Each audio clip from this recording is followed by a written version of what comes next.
What's up everybody, Adam Mockler here, and today was huge for a few reasons. I want to run you all through some personal news, but let's start on the national stage. I am so incredibly proud of America and the people who turned out today for the second No Kings protest, which was reportedly a lot bigger than the first one, and even almost broke a record for the largest single-day demonstration in all of American history. It's reportedly in the top 3.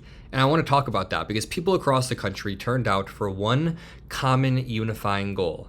Like-minded people who have different lived experiences all think one thing. No king should be allowed in America, whether it's Donald Trump using the Justice Department to attack his political opponents and indict people, whether it's Donald Trump giving ICE the budget of like half of the militaries in the world and allowing them to go around with masks and grab people without due process, whether it's Donald Trump attacking all of our favorite universities or celebrities, trying to get them pulled off the air for not being ideologically aligned, whether it's Donald Trump attacking Act Blue as a mechanism, or whether it's Stephen Miller, whether it's Caroline Leavitt, all of the people around him who have demonized the Democratic Party and spoken about it like it shouldn't exist. Donald Trump, Caroline Leavitt, all of these people think the Democratic Party should not exist. I want to break down more about No Kings, but for some personal news, a lot of people online in my subreddit were wondering, where is Adam Mockler? Someone said, I expected to see YouTube videos and commentary from him. Where is he? Has he been detained? I have not been detained. I am totally fine. I really did want to cover No Kings today, but I had a Jubilee-surrounded episode scheduled. It was Adam Mockler versus 20 Trump supporters. In fact, the title is One Liberal College Dropout Debates 20 MAGA College Students. So it was a fun episode. It was great. I know Jubilee might not be popular with some people in the episode, but you guys can trust me. We handled it well, and it's going to be a great piece of work that drops in a month or two. I'll keep you guys updated. But for everybody wondering where I was, or if I gave up on No Kings or whatever, no. I wish I was there. I really do. But I spent all morning prepping and getting ready, and then I spent a few hours shooting, and I just didn't really have the time. But that all being said, I do want to talk a little bit more about No Kings. I want to go through some of the memes. I really like this one. It says, Trump hit on my girlfriend. I think this dude wins today. It's like a 12-year-old kid that's like, Trump hit on my girlfriend.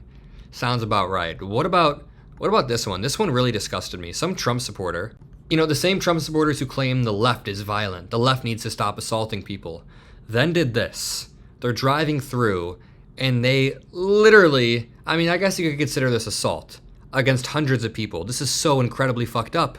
Why would you do this to your fellow Americans protesting? This is so incredibly fucked up. That is not American. People were out there expressing their First Amendment right, and you're trying to take them down. This says nearly 7 million protesters gathered across the U.S. on Saturday to take part in rallies against President Trump and his administration. Why it matters. The latest round of protests comes as the government shutdown approaches its third week and opposition to Trump's military crackdown on Democratic-led cities grows. You know what's crazy? I did a whole, speech at the beginning where I listed off all of the reasons why Trump could be considered a king or wants to be a king. And I left out the vast majority, the hyper-militarization of multiple Democratic cities, where the military is literally on the streets of Chicago for no reason. What about the forcible suppression of opposition, where over and over and over Donald Trump tries to make sure that James Comey, all of these people are indicted, or Jimmy Kimmel is taken off air? You see this time and time again. Or what about the fact that Trump has a cult of personality, just like most kings do, and he would love if there were no checks on him via Congress, via courts, via judges. He has attacked judges. He has tried to tear down judges. This reads, more than 2,700 events were planned as a part of the protest across 50 states on Saturday. I want you guys to let me know in the comment section below if you went to a No Kings protest. If you did, what city or what state were you in, and how did you enjoy it? Did you have any unique experiences? How did it make you feel? I want to hear from you guys in the comment section. Make sure you drop a like on this video. Make sure you're subscribed to the Adam Mockler channel if you don't want to miss the upcoming debates. This was a short video just to check in because people were worried about me. I love you guys, and peace out.